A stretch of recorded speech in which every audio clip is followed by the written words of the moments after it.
저는 그 카카오의 지갑사업실이라는 그 실이 생긴 지 얼마 되지 않습니다. 한 달 정도밖에 안 되는데요. 이름만 제가 이렇게 명함을 드려도 뭐 하는 조직인지에 대해서 여쭤보는 분들이 많으신데요. 지갑은 앞으로 이제 사람들이 들고 다니는 지갑에 꽂혀 있는 많은 것들을 다 카카오톡에 담아드리겠다라는 거에 가깝고요. 지갑에 제일 많이 갖고 다니시는 게 이제 신분증 또는 카드, 뭐 약간의 이제 현금 같은 것들일 텐데 그 부분들을 똑같이 온라인과 오프라인에서도 동일하게 이용할 수 있도록 해주는 게 저희의 목표입니다. 여기서 약간 좀 되게 쉬운 것 같지만 저희가 온라인에서 각종 카카오톡을 이렇게 디지털로 쓰시는 것들은 익숙하실 거예요. 근데 이거를 오프라인에서 쓰게 하려면 도대체 어떻게 해야 될까? 제가 뒷부분에 이제 그 부분들을 설명을 드릴 텐데 이게 이제 어떻게 보면 저에게는 가장 큰 과제인 것 같습니다.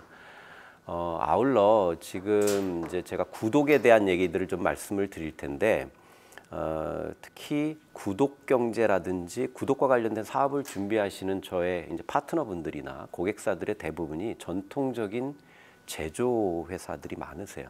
이분들은 뭐 이커머스 같은 것들을 통해서 유통 같은 건 많이 하셨지만 이걸 구독 모델로 돌리려면 되게 많은 부분들을 고려하셔야 되는데 그런 부분들을 저희가 도와드리는 역할도 같이 하는 조직입니다. 이 구독 경제 하면 늘 쳐보면 나오는 되게 전 세계 구루가 한 분 계세요. 그 중국계 미국인인데 티엔조라는 분이 계신데 이분이 구독 경제라는 말을 만드신 분이에요. 이분이 되게 얘기하신 게 모든 게 디지털로 연결될 수 있기 때문에 다 그러면 다 구독 모델로 돌릴 수 있다 이런 얘기를 하신 적이 있죠. 실제로 가장 현재 그 구독으로서 일반화되고 있는 모델은 클라우드 사업입니다. 예전에 IT의 여러 가지 플랫폼 자체는 이미 구독으로 다 돌아섰고 여러 전 세계 많은 리포트들이 앞으로 3년 또는 5년 이내에 대부분의 비즈니스 모델이 다 구독으로 바뀔 것 같다. 그리고 이미 작년 말부터 시작이 돼서 올해 잘 보시면 구글도 그렇고 애플도 그렇고 이 디지털 자이언트에 해당하는 모든 서비스 모델도 다 구독으로 바꿔주고 있습니다.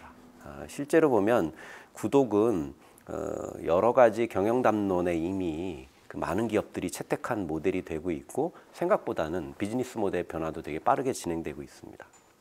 그래서 이거를 뭐 영어로 뒤에 좀 붙여보면 애저 서비스라는 이제 키워드들로 많이 활용을 하는데 뭐 미디어 넷플릭스로 대표되는 미디어 쪽은 이미 뭐 OTT 열풍과 함께 다 구독화됐고 그 다음에 그 특히 이제 모빌리티 쪽 자동차나 이런 쪽도 다 애저 서비스로 다 전환되고 있고요.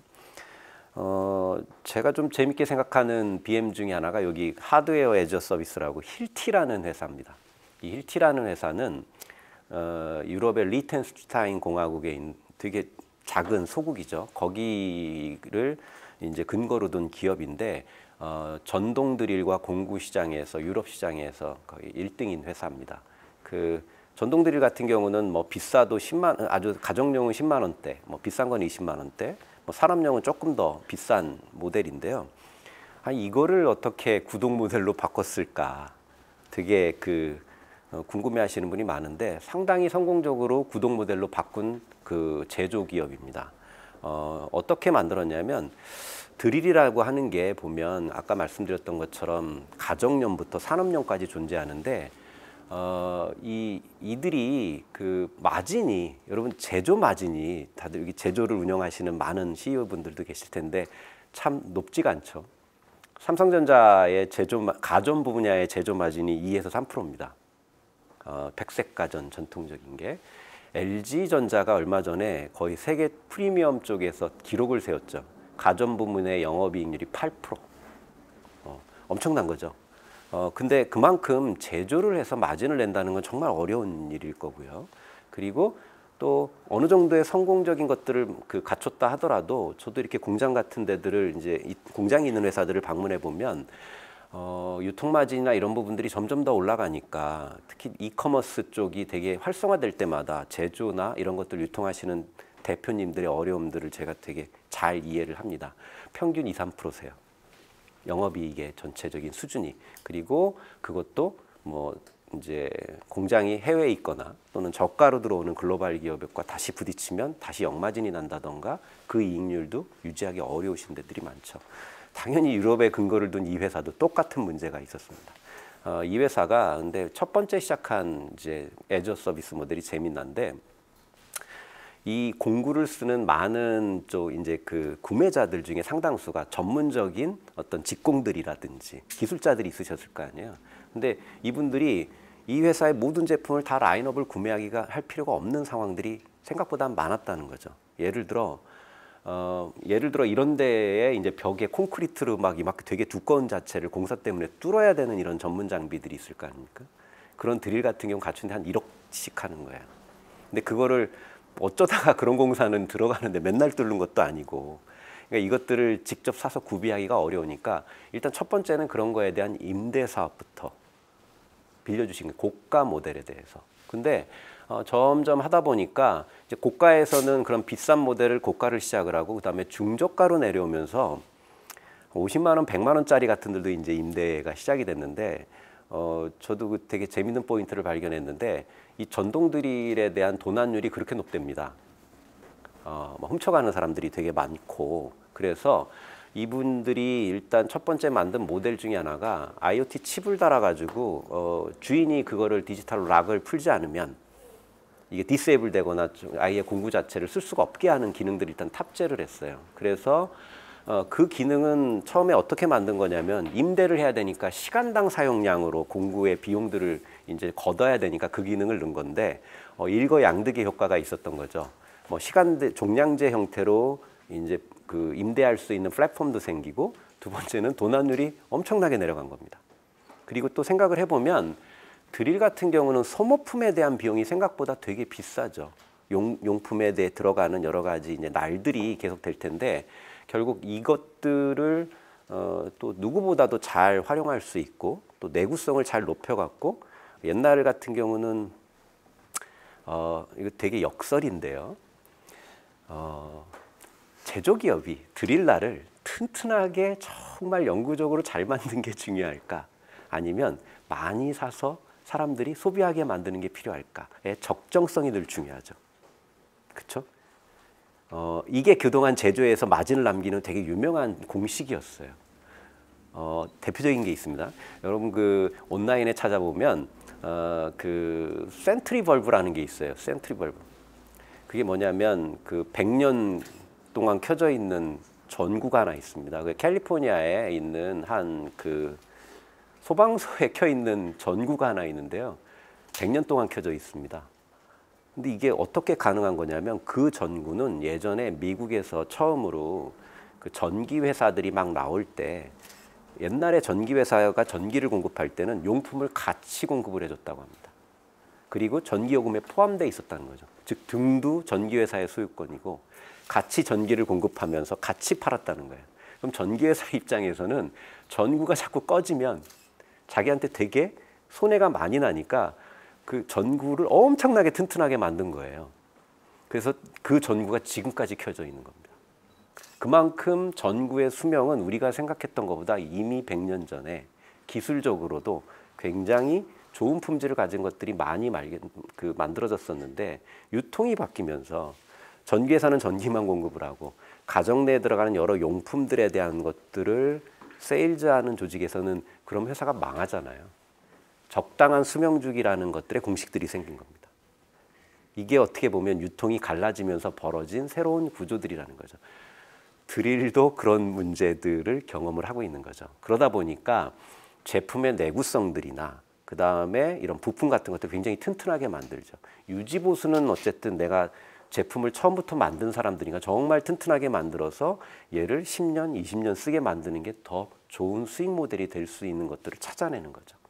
그래서 이 회사는 그런 기술들을 잘 적용을 해서 되게 좋은 수익 모델들로 지금 변환을 하고 있습니다. 잘 생각을 해보면 구독 모델로 바꿀 때 생각보다 제조기업들에게는 굉장한 도전이 될 수 있습니다. 하지만 이미 거대한 이커머스 유통 플랫폼들이라든지 그다음에 유통구조 자체의 경쟁이 되게 심해지고 그다음에 제조에서의 마진 내기가 되게 어려운 문제들을 해결할 때 과연 경영자들이 어느 방향을 통해서 내가 회사의 경영 전략을 짜야 될까라고 생각을 해보면 중요한 거는 내가 그 제품에 대한 본질을 누구보다 잘 안다는 것을 잘만 유지를 하면 구독 모델에서는 되게 두각을 나타낼 수 있다는 것이죠. 또 하나의 측면이 있습니다. 그 제조가 경쟁이 치열해져서 변화해야 되는 것도 있지만 구독 모델을 되게 자극하는 건 가구 변화입니다. 가구 변화. 저는 이게 되게 중요하다 생각하는데 아시다시피 우리나라 인구는 줄죠. 줄 수밖에 없고요. 그리고 오늘 뭐 오면서 뉴스 들어보니까 이런저런 이유로 수능 이번에 치른 사람 역대 최저였다고. 앞으로 계속 줄겠죠. 지금 요즘에 태어나는 그 세대 평균 그 20만 명이 아마 작년에 깨졌을 거예요. 근데 아시다시피 뭐 우리가 58년 개띠 막 이런 얘기 나오는 그런 용어를 보면 베이비붐 세대를 얘기하는 너무나 많은 사람이 태어나서 다 흔하니까 그런 용어들이 만들어졌듯이 지금 60대들이 이제 100만 명씩 그리고 이분들이 또 건강하게 또 잘 유지하셔서 제가 얼마 전에 통계를 보니까 한 90만 명 해외 이민 가고 그러셔도 90만 명대가 그 세대들이 유지가 되고 계세요. 60대부터 그 베이비붐 세대가 태어난 세대가 20만이 깨진 상황인데 이 인구 구조가 잘 이제 계속되면 몇 가지 미래에 벌어질 일들을 상상할 수 있겠죠. 첫 번째는 인구는 주는데 가구가 늘어납니다. 가구가 계속 늘어나고 있어요. 가구 쪼개기가 일어나고 있다는 거죠. 이게 우리나라의 소비 패턴을 엄청나게 바꿔놓고 있습니다. 즉 우리가 20년 전에 4인 가구가 이렇게 카트를 끌고 가서 이마트에서 장 보던 세상은 있지 않다는 거죠. 그리고 우리가 8시 반이나 이때 있는 많은 연속극에 보면 가족들이 앉아서 이렇게 뭐 할아버지 할머니 또 앉아서 이렇게 밥 먹는 장면들이 연속극에 막 나오기 시작하는데 저는 그렇게 생각합니다. TV에 나오는 건 재밌거나 희한하니까 나오는 거라고. 일상에서 볼 수 없는 풍경이 이제 벌어지고 있다는 거죠. 실제로 보시면 2040년대에 가보면 우리나라의 가구의 1인 가구가 늘어나는 게 많은 분들이 20대라고 생각하세요. 그렇지 않습니다. 60대, 70대입니다. 이 가구들이 늘어나는 거예요. 자, 그러면 예전에 4인 가구 기준으로 만들어졌던 주거 형태와 그 다음에 가전의 형태가 완전히 바뀌어야 되는 거죠. 그래서 안마의자가 그렇게 팔리는 거예요. 안마의자도 엄청나게 팔리고 있고 소형의 여러 가지 이제 그 큰 냉장고나 이런 걸 막 그만큼 저장할 것도 없어요. 그러니까 지금 잘 보면 많은 분들이 20대를 대상으로 한 되게 트렌디한 제조 제품이나 이런 게 되게 중요하고 미래에 중요할 것 같다고 생각하지만 그렇지 않을 수 있습니다. 가구 쪼개기의 비율을 보면 더 많은 연령 세대 쪽이 이 60대 이상의 가구들이 평균 수명 90대 30년을 이 상태를 가지고 유지할 수 있는 형태의 새로운 패턴들도 되게 중요한 거죠. 그렇다면 이들을 케어하는 여러 가지 상품이나 서비스가 다 바뀌어줘야 됩니다. 왜? 자녀들이 와서 저를 케어하는 세상은 오지 않거든요. 그러니까 와서 누군가가 어려운 문제가 있다면 청소도 도와준다던가 아니면 문제를 해결해 준다던가 또는 의료 서비스를 뭔가 딜리버리를 해준다든가 하는 쪽으로 모듈이 다 바뀔 수밖에 없다는 거죠. 실제로 한국이 전 세계 가전 분야를 그 렌탈 같은 구독 모델을 보면 전 세계 1등 기업입니다. 전 세계 렌탈 1, 2등 기업 다 한국에 있습니다.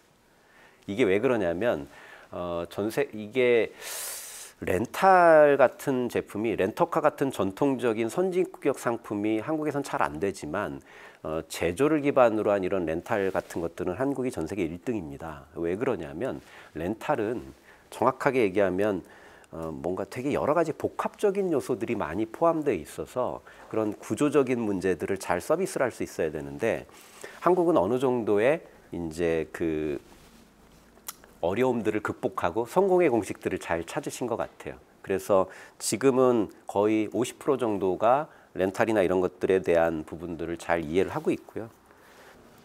보시면 렌탈이나 구독으로 되게 바뀌기 좋은 업들이 존재합니다. 통계를 이렇게 쭉 보시면 이거 렌탈이나 구독으로 되게 빨리 바뀌겠구나. 대표적인 게 제품을 구매를 할 때 금융의 비중이 높거나 이런 그러니까 구매를 할 때 즉 카드를 껴서 사거나 뭐 캐피탈을 껴서 사는 비중이 높은 업들은 렌탈로 빨리 바뀝니다. 또는 구독 모델로 쉽게 바뀌어요. 대표적인 게 자동차 같은 거죠. 우리나라 사람들이 자동차를 살 때 금융을 껴서 사는 비중이 거의 50%에 육박합니다. 그리고 점점 냉장고나 뭐 저도 요즘에 이제 최신 냉장고 같은 데 가보시면 막 1,000만 원짜리들이 막 나오기 시작을 하죠. 되게 고가, 그리고 뭐 300~400짜리 가전제품들 비싼 것들 많이 나오지 않습니까?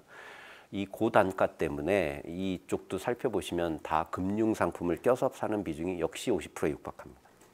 이런 데들은 어차피 내가 매월 갚아나가거나 비용을 지불하기 되게 쉬운 업들은 사람들이 그거나 이거나 라는 생각을 해서 구독이나 렌탈로 바꾸는 되게 쉬운 선택을 합니다.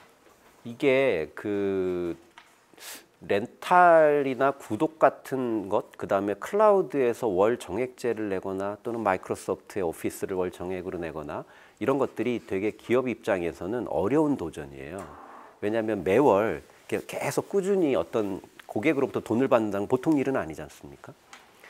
근데 되게 재미난 건 이 SEI라는 건 Subscription Economy Index라는 건데요. 미국의 S&P 지수 중에서 구독 사업을 하는 기업들을 따로 발라내서 주가 상승률을 따로 계산을 하는 지수들이 있어요. 일반 회사보다 주가 상승률이 훨씬 높습니다. 그래서 작년에 잘 보시면 우리나라 그 펀드 중에 이 구독 지수 인덱스 펀드가 나왔어요. 얘네들이 왜냐하면 상대적으로 이 기업들이 코로나 상황이 이런 데서 그 매출 타격력이 훨씬 적어요. 당연히 그럴 거 아닙니까? 약정이 걸려 있고 이러니까 이런 변동성이 되게 적어서 이 SEI 지수에 투자하는 펀드가 따로 나왔을 정도로 그러니까 주식 시장이나 이런 경제 쪽에서도 이거를 잘하는 기업들이 미래 성장이 되게 좋고 기업의 지속 성장이 좋겠구나라는 그런 담론들도 이미 안정화되고 있습니다.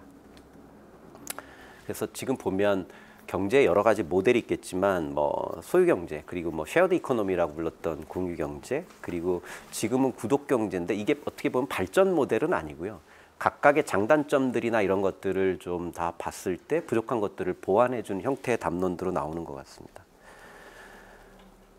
근데 구독 모델이나 이런 것들 참 만들기 어렵죠. 아까 말씀드렸던 것처럼 이커머스나 이런 데와는 다르게 구독 모델은 이번 달에 내가 모든 문제를 해결했다고 해서 거기서 끝나는 게 아니라 다음 달에도 벌어지고 그 다음 달에도 벌어지는, 즉 기업의 모델들을 좀 이렇게 360도 순환되는 형태로 서비스 모델을 좀 바꿔줘야 되는 게 있습니다. 대표적인 게 그러면 아까 제가 힐티 같은 회사의 모델을 말씀드렸는데 자동차 회사가 지금 구독 모델로 빠른 속도로 전환을 하고 있거든요. 그 중에 가장 대표적인 회사 중에 하나가 포르쉐입니다. 포르쉐 패스포트라는 서비스가 존재하는데요. 이 회사의 고민을 왜 구독으로 돌렸는지 이해하시면 제조의 고민을 쉽게 이해하실 수 있을 텐데, 포르쉐가 미국에서는 이게 속칭 꼰대 차들이 됐어요. 5, 60대가 돼야 살 수 있는 차가 된 거죠. 비싸니까. 왜냐하면 젊은 친구는 전 세계 어디나 돈이 없거든요.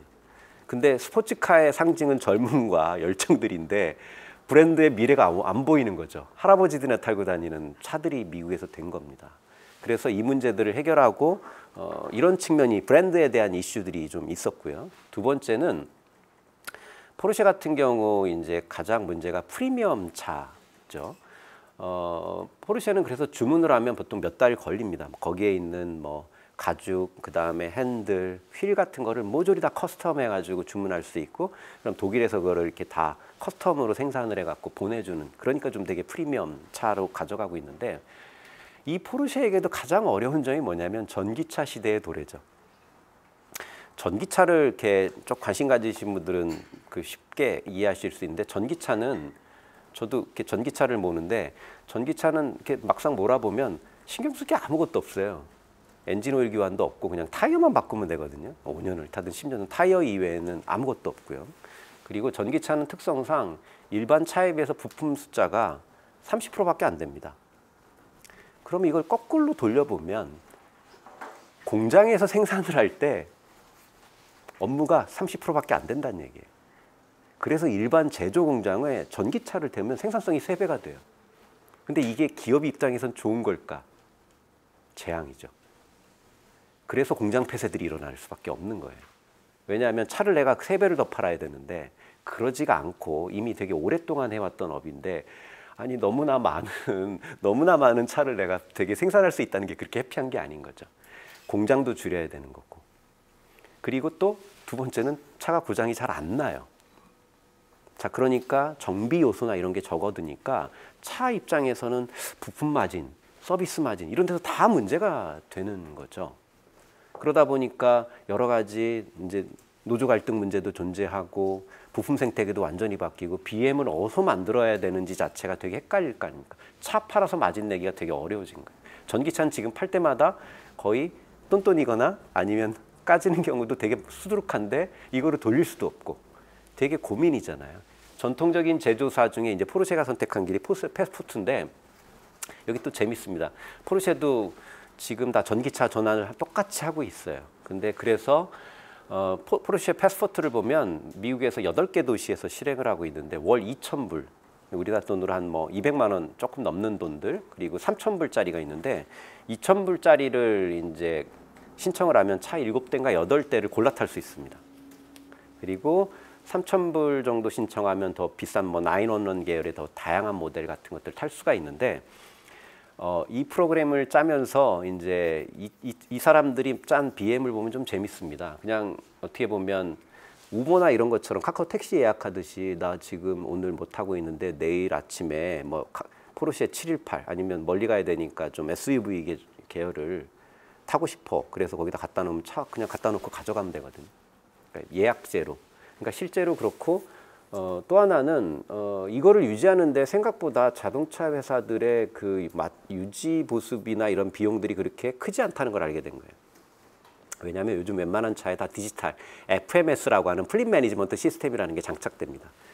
차에 문제가 생기거나 이런 것들이 데이터로 다 올라오고 있습니다. 모니터링이 되는 거죠. 그러니까 예전처럼 차를 몰고 딱 갔을 때 무슨 일로 오셨습니까? 또는 뭐가 문제세요? 이런 대화가 없죠.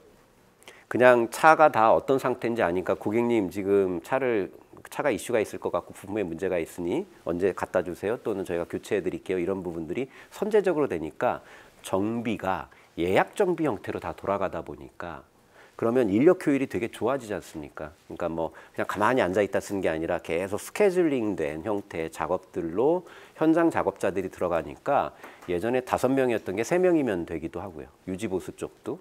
예약 정비라는 게 다 그런 효율들이 존재하는 거죠. 그리고 또 이런 게 있는 거죠. 사람들이 포르쉐 패스포트를 가고 이렇게 몰다 보니까 꼭 최신 차만 원치 않아요. 좋아하는 사람은 나 20년 전에 그 모델 디자인 되게 좋았어. 그거를 타고 싶어. 즉 그 얘기니까 차가 꼭 최신이 아니어도 상관없는 거예요. 되게 다양한 올드카들을 또 원하니까 포르쉐 입장에 이런 거죠. 내가 이제까지 제주의 패러다임은 맨날 신기술로 최신 차를 만들어서 가장 좋은 마진으로 계속 유지를 했어야 되는데 그럴 필요 없을 수도 있겠구나. 그리고 차를 많이 생산하고 거기서 생산 마진들을 최대한 많이 뽑아내는 게 중요했는데 그럴 필요가 없구나라는 생각을 하게 되는 거죠. 포르쉐의 이 프리미엄 전략 말고도 GM이나 포드나 볼보가 모두 미국에서 그 AS 회사나 서비스 회사를 다 인수를 했어요. 그러니까 서비스로서의 자동차 모델로 바꿔가는 모델이 있는 거죠. 점점 1인 가구도 늘어나고 차에 대한 소유나 그 다음에 차에 대한 어떤 뭐 내가 타는 차를 가지고 자기의 신분이라든지 만족들을 증명하던 시대가 점점 사라지고 나니까 정말 프리미엄 타고 싶으면 그냥 한 달 정도 포르쉐 몰고 다닐 수 있는 젊은 친구들이 나오는 거죠. 한 2-3달 탈 수도 있는 거고요. 그리고 그냥 차는 차일 뿐이고 내가 필요할 때 아무 데나 가서 우버를 부르든 택시를 빌려 타든 또 저희 집 주차장에 가면 이번에 코로나 때문에 좀 망했긴 했지만 다시 될 것 같지만 그 쉐어드카가 한 8대에서 9대가 주차돼 있어요. 그래서 그냥 가서 앱으로 예약하고 가서 아파트 커뮤니티 카드로 그냥 열고 들어가 타면 언제든 그냥 탈 수 있거든요. 쉐어드카가 이렇게 커뮤니티라든지 일반적인 한국과 같은 공동주택에서는 한 10대, 20대 정도 전기차 꽂아두면 필요할 때마다 그냥 아무나 돌려 타는 이런 효율적인 시대들이 계속 오고 있으니까 제조 입장에서는 내가 열심히 많이 만들어서 유통을 많이 한다? 쉽지가 않은 거죠. 구동 모델은 그런 부분들에 대한 영감들을 주고 있는 겁니다. 그래서 지금 구동 모델들은 많은 제조사들이 경영 전략이나 제조의 패러다임 그리고 CSAS 조직 늘 존재했죠. CSAS 조직들을 BM화하는데 되게 큰 영감을 주고 있습니다. 제가 작년에 삼성전자의 그 가전 분야 쪽에 오랫동안 근무하셨던 임원분과 대화를 나누는 과정에 보니까 그분이 이제까지 모든 회사의 AS 조직은 다 코스트 센터죠. 그냥 이렇게 비용을 쓰는 조직. 근데 몇 년 전부터 그 AS 조직이 프라핏 센터가 됐다는 거예요. 돈을 번다는 거예요. 왜냐하면 가전이 되게 수명이 오래가 되면서 꾸준히 고쳐 쓰거나 보수해서 쓰는 소비자들이 워낙 많이다 보니까 그 조직이 돈을 벌기 시작을 했다는 거예요. 사실은 그 정도 시점에서 구독 모델로 바꾸기 너무 좋은 거죠. 굉장히 이제 중요한 키워드들을 저한테 그렇게 말씀을 해주시더라고요. 그 과정에서 그 AS 조직이 그런 것들을 수리하는 과정에 업셀링이나 크로스셀링이 발생합니다. 이게 가전 입장에서는 굉장히 새로운 기회가 되고 있는 거죠. 이게 특히 요즘에 제조 부품이나 이런 것들이 아까 말씀드렸던 것처럼 100년째 켜져 있는 전구만큼은 아니더라도 요즘 우리나라 대기업의 냉장고나 뭐 세탁기를 주문하시면 모터, 핵심 부품에 대한 수명주기, 무상 보증 기간이 10년이 넘어갑니다. 고장이 안 나요. 인버터 모터라는 핵심 부품 같은 경우는 거의 다 10년, 12년 보장까지 해주시는 기업들이 나와서 이 제품의 내구성 자체는 사실은 제품이 고장 날 리가 거의 없어요. 다만 핵심 부품은 그렇다 하더라도 주위에 돌아가는 여러 소모품 구조들이라든지 어쩔 수 없는 수명주기를 갖고 있는 부분에 AS가 반드시 발생을 해야 되거든요. 그런 부분들을 계속 서비스 모델로 만들어 나가는 이런 어떤 독특한 BM들이 많이 나오는 거죠.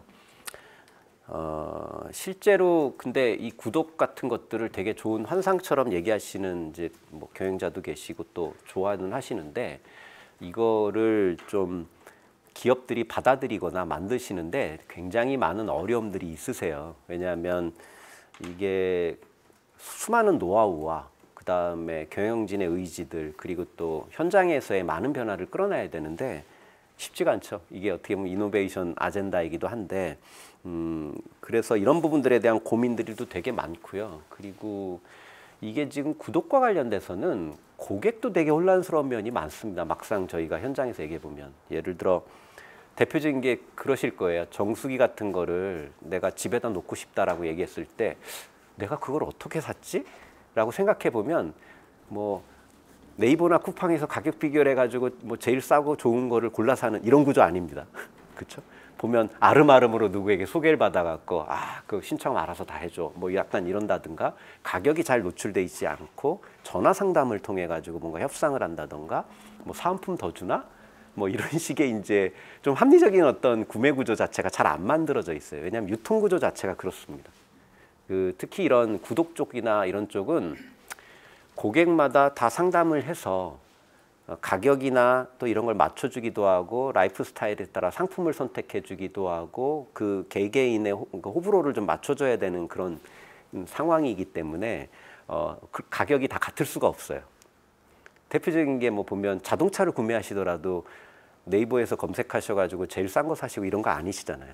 이제 그게 뭐냐면 고객마다 상품을 세팅하고 서비스나 옵션 또는 부가 서비스 같은 걸 세팅해서 뭔가 협상을 해야 되니까 그럴 수밖에 없는 구조들이 되게 많습니다.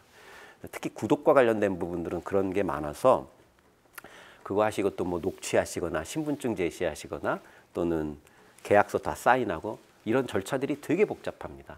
그래서 이것 때문에 기업들이 되게 어려워하시고요. 우리나라에서 보면 이런 분야에 그래서 이 디지털 전환율이 5%밖에 안 됩니다. 다 수작업이거나 수많은 현장 노동자들이 가서 서비스를 처리해야 되는 그래서 되게 인력 집중적인 것들이 많으셔서요. 이런 정수기나 청정기 같은 데들을 구독으로 또는 렌탈로 하시는 데 보면 일단 사람이 많으시죠. 한 10,000명, 20,000명씩 되는 회사도 수두룩하시고 그리고 기업들 입장에서도 구독으로 그러니까 하려면 내가 그렇게 많은 판매 요원이나 또는 AS 요원들을 많이 만들어야 이걸 도전할 수 있나? 너무 이제 인력 집중적이니까 부담이 좀 많이 있으신 거죠. 그래서 이것들을 관리하는 거에 대한 플랫폼에 대해서 어려움을 많이 느끼세요. 저희가 구독을 기획하시는 고객들이 가장 어려움을 받는 게 뭐냐면 고객 데이터를 획득하거나 처음 시작하시는 데들이 계약을 처리하는 겁니다. 보통 이 렌탈이나 구독 같은 경우는 요번에도 잘 보시면 그 구독과 관련돼서 정부에서 새 가이드를 이렇게 발표하신 걸 찾으실 수 있습니다. 어제 나왔습니다. 뭐냐면 구독이라는 게 약정이 걸리거나 금융들이 꼭 들어가기 때문에 고객한테 동의를 받아야 되는 내용들이 생각보다 많습니다. 그리고 신용 정보를 필요할 경우 체크도 해야 되고 그래서 계속 신분증명을 위한 여러 어려움들이 되게 많은 업들이세요. 그래서 제가 구독을 위한 플랫폼들을 설계하고 만들면서 이 문제들을 어떻게 해결해야 되지? 그리고 그 솔루션은 그렇게 많지가 않은데 그게 이제 지갑인데요. 다음 주네요. 역사적인 날인데 10일 날 우리나라에 공인인증서의 법적 지위가 유일성이 사라졌어요. 이게 엄청난 기회입니다. 무슨 말이냐면 여러분 인증서를 이렇게 보시면 은행 거래를 해서 모두 다 가지고 계시잖아요. 우리나라가 15년 정도 전부터 이 인증서 같은 것들을 되게 법적지들을 되게 공고히 해놨습니다. 뭐 성인 인증에도 쓰실 수 있고 은행 거래 이게 사실은 인증서라고 하는 거는 실체적으로는 파일입니다. 파일. 그래서 내가 갖고 있는 어떤 폰이나 USB에 거기밖에 존재하지 않는다는 것들을 되게 안전하게 해주는 일종의 인감 도장 같은 것들이죠. 그래서 거기만 존재하는 거고 내가 필요할 때 딱 서명할 수 있는 사인할 수 있는 이런 기능인데 이 공인인증서가 되게 많은 욕은 먹었지만 실질적으로 보면 이후 미래에서의 디지털 신분증명에서의 되게 중요한 기술적인 요소이기도 합니다. 이번에 12월 15일자로 카카오톡에 그 인증서가 탑재됩니다. 여러분 이제 인증서 하면 은행에 가서 뭐 이렇게 발급받으시고 이렇게 뭐 다시 아이디 비번 치고 뭘 받으셨잖아요. 그거가 예전에를 할 때는 공인인증서라고 해서 정부가 규정한 몇 개의 회사들만 유통하거나 공공기관만 그렇게 유통할 수 있었습니다. 근데 그 기술을 풀어주시는 거세요. 그래서 카카오가 그 인증서를 카카오 인증서라는 걸 만들었고 이 인증서는 다음 달에 연말정산 사이트에서 쓰실 수 있으세요. 국가기관이 이거를 쓸 수 있도록 허락을 해주고 있어요. 그래서 정부24, 그 다음에 민원24, 그 다음에 이런 연말정산 사이트에 일반 기업이 만든 이 인증서가 통용되기 시작을 할 겁니다. 근데 이게 이제 제가 생각하기엔 예전에 은행에서 쓰셨던 이제 저희가 이제 내년 열심히 작업을 해서 각종 은행들이나 이런 데 카카오톡에 한번 발급받아 두시면 그냥 아무 은행이나 갔을 때 그냥 톡에서 비번 6자리만 치면 다 까먹어도 들어가실 수 있도록 만들어 드리는 거예요. 그러니까 인증서의 위치가 어디 있었는지 뭐 USB 담고 이런 거 별 필요가 없으셔도 돼요. 카카오톡에서의 신분증명만 돼 있다면 쓰실 수 있는 상황을 만드는 게 내년의 목표입니다. 근데 제가 이걸 만들면서 이 인증서 하시면은 대부분 다 온라인 사이트 로그인에만 쓰시니까 너무 아깝죠. 얘가 갖고 있는 법적 지위가 되게 공고하고 또 여러 가지 쓸 수 있는 면이 많아서 제가 이것들을 어떻게 개발하고 있냐면 여러분 요즘에 코로나 QR에 체크하실 때 카카오톡이나 네이버에서 이렇게 코로나 QR을 보고 계시잖아요. 그 기능이 이쪽으로 합쳐집니다. 지금 뭐냐면 저희는 이제 인증서 기반으로 저희가 QR 코드 같은 것들을 발급해 드립니다. 즉 그러면 이 인증서 기반의 QR 코드는 주민번호를 대체할 수 있는 CI라는 독특한 인식자가 있습니다. 이건 정부가 발행하는 것들인데 그것들을 속에 담아서 다니실 수 있고요. 온라인에서는 그런 아이디 비번 확인으로 쓰실 수 있고 오프라인에서는 QR을 드리는 걸 가지고 어디에 출입하시거나 또는 뭔가 결제하시거나 이런 데 동일하게 쓰실 수 있으세요. 그래서 저희가 내년 상반기 중엔 운전면허증도 탑재가 되고요. 그리고 또 되게 다양한 본인 확인과 관련된 기능들이 하나씩 들어갈 겁니다. 그래서 지갑을 꺼내시면 온라인이나 오프라인 같은 것을 쓰실 수 있는데 여기에 전자계약 기능이 포함되어 있습니다. 이번에 즉 저희가 이제 신분증의 씬들이 이런 식의 모양들을 좀 갖고 있고요. 요거 좀 보시면 이 신분증이 갖고 있는 기능들을 처음으로 활용한 구독 모델에 이제 저희가 도입을 좀 했습니다. 여러분 렌탈 계약이나 이제 이런 뭐 자동차 렌터카 계약 같은데 이 신분증과 결합된 구독 모델들이 내년부터 쓰실 수 있으세요. 즉 소비자 입장에서는 이런 겁니다. 지금 이미 저희 카카오톡에 뭐 위니아 에이드라는 위니아 라는 것들을 검색해 보시면 채널 하나가 나옵니다. 렌탈이라고. 거기 들어가 보시면 뭐 각종 제품들이 많이 나오는데 이런 제품들을 선택하셔가지고 예전에는 아까 말씀드렸던 것처럼 구독을 신청하시거나 이럴 때 되게 복잡한 절차가 있으셨는데 저희가 새로 만든 인증서, 신분증이라는 것들을 발급받으신 분들은 여기에 들어가셔서 그냥 본인 인증 한번 받고 신용조회 동의 받고 내가 제품을 몇 년 약정을 어떻게 하겠다는 것들을 선택을 하시면 전자서명이 바로 이루어져요. 그리고 계약이 체결이 됩니다. 그래서 방금 보여드리는 이 프로세스가 이런 겁니다. 즉 예전과는 다르게 이렇게 새로운 인증서 기능이나 신분증 기능들이 안정화되면서 카카오톡 내에 새로운 형태의 신분증들의 기능들이 안정화되니까 예전에 오프라인에서 기업들이 만들어야 되는 모든 것들이 아무 필요가 없어집니다. 그냥 카카오톡 같은 이런 디지털 플랫폼 내에 이런 기능들이 다 되니까 이런 사인 기능이라든지 이런 부분들이 되게 쉬워지고요. 결제 같은 것들도 내가 지정해 놓은 후불 계좌나 이런 걸 통해서 모두 다 자동으로 다 결제가 됩니다. 그러니까 기업이 예전에 이런 사업을 하기 위해서 디지털에 투자하거나 또 새로운 앱을 만들거나 모바일에 하지 않더라도 그냥 쓰실 수 있도록 처리해 드립니다. 그리고 제일 중요한 건 구독에서 제일 중요한 건 고객과의 관계 관리입니다. 그러니까 매월 내가 이렇게 돈도 받아야 되고 또 AS를 서로 합친다거나 청소하러 간다던가 뭐 이런 것들을 맞춰줘야 되잖아요. 그거를 다 뭐 카톡 갖고 언제 시간 되세요 이럴 필요가 없습니다.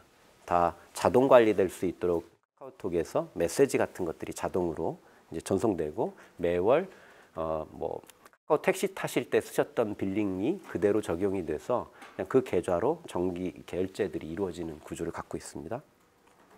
보시면 구독 같은 그 비즈니스 모델이나 렌탈 같은 플랫폼을 유지를 하시려면 위에 보시면 이런 되게 다양한 프로세스를 담당하는 프로세스와 기업들의 담당자 그리고 인력들이 많이 필요합니다. 생각보다는. 근데 그 부분들을 이제 새로운 플랫폼들이 많이 다 해결하고 있고 저희도 거기에서 역할을 좀 하고 있습니다. 그리고 이제 저희가 코로나 이슈 때문에 지난달에만 로긴자가 4,500만 명, 월 로긴자가 그렇게 유지가 됩니다. 전 국민 거의 그 페네트레이션 그 지수를 보면 뭐 93% 이렇게 거의 다 쓰세요. 거의 다.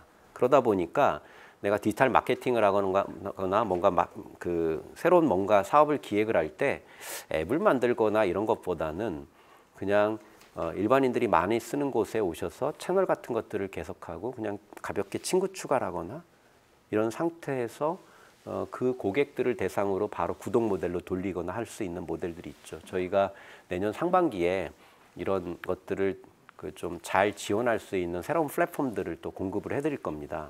아까 보셨던 것처럼 구독을 위한 플랫폼들, 그 다음에 심지어 그냥 조그만한 동네 커피숍이라 하더라도 저희가 이 뭐 멤버십 결제 같은 거 매월 내가 2만 원, 3만 원 정도의 멤버십을 갖고 뭐 구독 서비스 모델이나 이런 형태를 진행을 하고 뭐 커피를 좀 더 많이 저렴하게 또는 무료로 몇 잔까지는 드리는 형태의 이런 설계 같은 것들을 조그만한 사업자들이 편하게 쓰실 수 있도록 해드립니다. 결제나 이런 계약 같은 것들도 잘 해드리고요. 아울러 그래서 지금 뭐 저희가 계약해서 오픈하고 있는 회사들을 좀 소개해드리면 거의 이 중에 90%는 기존에 구독이나 렌탈 안 하시던 데들이세요. 다 제조만 하시던 데들인데 되게 손쉽게 이런 플랫폼들을 전환하셔가지고 그냥 카카오톡 기반으로 구독 모델 같은 것들을 좀 만들고 계시고요. 또 제일 중요한 건 이게 많은 그 제조에 계신 분들이 아니 이게 뭐 카카오톡이 좋은 건 알겠는데 그렇다고 해서 내가 회사의 경영 자체를 좀 도움받지 않으면 되게 관리하기가 어렵잖아 라고 해서 저희가 SSP라고 부르는 일종의 이제 구독 서비스 관리 플랫폼들을 같이 연동을 해드립니다. 그러면 기존 회사의 여러 가지 매니지먼트 플랫폼들이 있으시면 여기에 연동해서 쓰셔도 되고 아니면 이제 상품과 관련된 관리 기능 자체가 되게 가벼우면 그냥 이것만 가지고도 여러 가지 구독 비즈니스 모델을 하실 수가 있으세요. 제가 사실은 이 플랫폼을 만드는데 굉장히 많은 공을 들였는데 왜 그러냐면 제가 렌탈업을 경험하면서 느낀 건데 이 구독은 사실은 그 제조사들이 만약에 렌탈이나 이런 구독을 하시게 되면 세 가지 업의 결합입니다. 제조업, 그 다음에 서비스업, 금융업, 이 세 가지의 결합이에요. 그러니까 되게 복잡한 업을 합친 업으로 회사가 바뀌는 겁니다. 그러다 보니까 첫 번째는 뭐 이제 제조에 강점이 있으시니까 상품을 잘 관리하고 운영하시는 건 되게 어려움이 없어 하세요. 누구보다 전문가시니까. 그건 잘 하시는데, 문제는 이제 금융에 대한 실력이 좀 올라가야 되거든요. 예를 들어 쉽게 말씀드리면 제조 원가가 30만 원짜리인 정수기를 소비자가에 내가 그동안 150만 원이나 100만 원에 팔았다고 치죠. 근데 이거를 렌탈로 돌리면 그거를 먼저 갖다 준 다음에 지금부터 2만 5천 원씩을 3년이나 5년에 걸쳐서 받는다 치죠. 원가 30만 원짜리를. 원래 소비자가 150만 원이었던 거예요. 자, 그러면 캐시플로우는 어떻게 되는 거고, 그 다음에 나의 회계 처리는 어떻게 되는지. 왜냐하면 이거를 정확하게 계산하고 재무회계나 이런 데 잘 반영을 못 하세요. 그러다 보니까 처음에는 막 매출이 막 되게 좋은 것 같아 갖고 막 팔았는데, 보통 렌탈 회사 하셨다가 실패하신 분들을 보면 한 1년이나 2년 지나면 나중에 계산을 다 해봤더니 엄청난 손해가 발생해 있는 거예요. 그리고 회계장부가 엉망이 되어 있는 겁니다. 복잡한 문제가 있어요. 그러니까 결국은 그래서 저희가 CFO들과 대화를 되게 많이 하세요. 기존의 제조에서 가지고 있던 재무회계 자체의 이론들을 좀 바꿔줘야 됩니다. 그리고 정말 그게 부족하다라고 하면 금융권들의 이제 은행이나 이런 쪽에서 이와 관련된 구독과 관련된 여러 가지 B2B에 대한 설계 모델 같은 것들을 컨설팅을 해드리세요.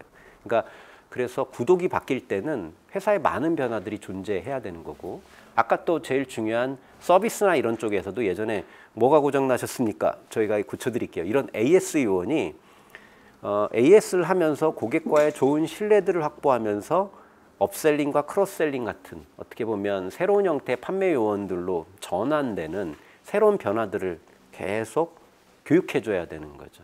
그래서 그분들한테 그런 걸 잘했을 때 수당도 드리고 뭔가 이런 것들을 정산할 수 있는 구조들을 갖고 있어야 되거든요.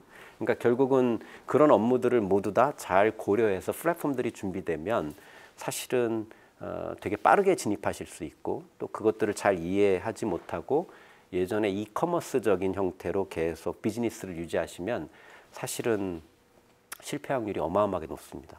그래서 제가 웬만한 큰 회사분들의 대표님들과 대화를 나눠보면 렌탈 안 해보셨던 분들이 없으실 정도로 되게 많이 트라이를 하셨었어요. 근데 많이 실패를 하셨고, 그 이유가 제가 말씀드린 이 세 가지 요소들을 잘 이해하는, 업에 대한 업의 본질이 무엇인지를 잘 이해하지 못한 상태로 뛰어들었던 거에 대한 실패셨던 것 같아요. 그래서 저희는 구독 설계를 할 때 이런 모든 이론도 되게 중요하지만 가장 마지막에 남는 게 뭘까? 그러니까 내가 이 업을 성공시키거나 구독 전환해서 성공할 때 제일 중요한 건 신뢰와 어떻게 보면 자존심을 고객이 가질 수 있도록 해주는 거죠. 예를 들어 내가 뭔가를 구독하고 있다는데 창피하지 않게 만들어줘야 된다는 거예요. 나는 그거를 원래 50만 원에 살 수 있지만 구독을 하게 되면 아무래도 이런 서비스 비용이 포함되니까 그게 70만 원이 될 수도 있고 80만 원이 될 수도 있거든요. 3년에 걸쳐서. 그렇지만 그거를 구독했을 때 뭔가 다른 사람들한테 얘기했을 때 창피하지 않은, 그리고 뭔가 내가 좀 더 프리미엄을 즐기고 있다는 요소들을 잘 설계를 해줘야 돼요. 결국은 무조건 그냥 싸게 주고 또는 어떻게든 월 돈을 받는 형태로 처리하거나 이런 구조들이 아닌 거죠. 그래서 이런 관념으로 다시 보면 많은 업에 새로운 사업계들이 생기는 것 같아요. 지금도 보면 실질적으로 잘 계산을 해보시면 내 수입이나 그 지출 중에 구독으로 나가는 여러 가지들이 되게 생각보다 많이 늘어나 있다는 걸 아실 수 있을 거예요. 제가 얼마 전에 어떤 커뮤니티에 들어가서 혹시 자기가 구독하고 있는 것들 뭐뭐 있으세요 봤더니 20, 30대를 봤더니 거의 어마어마해요. 넷플릭스부터 그러니까 이런 디지털 콘텐츠 각종 서비스의 구독량들이 점점 늘어납니다. 그러니까 결국은 이 파이들을 어떻게 내가 차지할 거냐에 대한 경쟁의 시대들이 좀 도래한 것 같고, 저는 구독 경제라는 키워드가 국내에 있는 수많은 제조사 또는 서비스 회사들에게 좀 좋은 영감을 줄 수 있을 거라고 보고요. 그리고 개인적으로는 한국의 기회라고 생각합니다. 여러분, 구독 모델이나 렌탈업을 잘 하려면 그 나라에 제조가 살아있어야 됩니다. 제조가 살아있어야 되고요. 두 번째는 디지털 역량이 있어야 돼요. 데이터 기반의, 그러니까 IT 역량이 좀 어느 나라에 살아 있어야 되고, 세 번째는 금융기법이 비교적 선진화된 것에 이해도가 있어야 돼요. 이 세 개가 다 적당하게 어느 정도 유지되는 나라가 전 세계 어디 있을까를 찾아보시면 별로 없습니다. 이 삼박자가 갖춰진, 한국이 그런 면에서 보면 제조도 어느 정도의 체력이 있고요.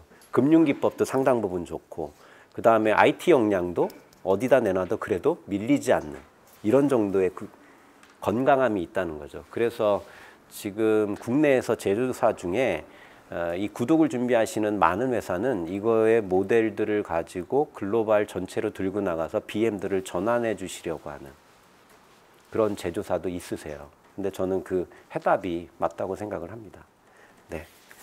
여기까지가 제가 준비한 내용입니다.